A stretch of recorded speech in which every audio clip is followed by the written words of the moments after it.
I think that beyond what is being said, what is important is that Europe, in this new world that you are describing with this transition maybe into something more fragmented, has to think about its future. We are in a transition year, as you know. There are elections both in France, both in Germany. More than ever, Europe and the Eurozone has to think about their interest and how we can build further this large market, which I think can be competitive in this world. So do you agree with President-elect Trump? Do you agree with the sentiment that another country might vote out of the EU?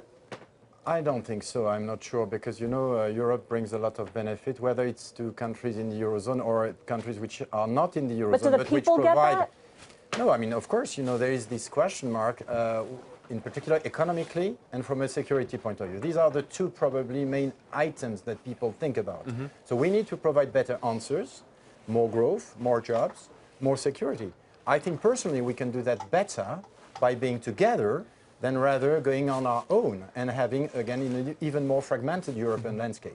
One of the other comments President-elect Trump made was he suggested that the EU was run really as a project for Germany and led by them. What's your take on that? And is there different policy, particularly from the central bank, where policy is, of course, shared, that would benefit countries that Germany doesn't really let it happen?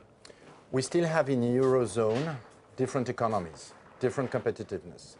More than ever, I think what we have to design is a mix between more convergence of the economies, perhaps the fiscal policies, and then effectively maybe more solidarity once we consider we cannot have the same economy everywhere.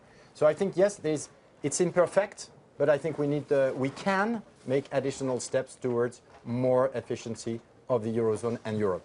Since Wilfred brought up the European Central Bank, what is your prognosis for the policies from Mario Draghi? Have we turned a corner now where things are looking better and he won't need to be as stimulative or negative interest rates? If you wish, among the positive signs that I've seen in the last 3 months and beginning of this year, one thing is probably that effectively the central bank has more margin of maneuver if the rates are increasing in the US, if the Fed is normalizing.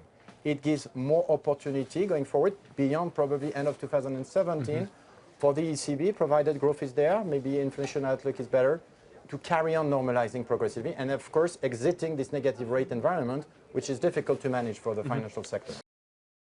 Hey there, thanks for checking out CNBC on YouTube. Be sure to subscribe to stay up to date on all of the day's biggest stories. You can also click on any of the videos around me to watch the latest from CNBC. Thanks for watching.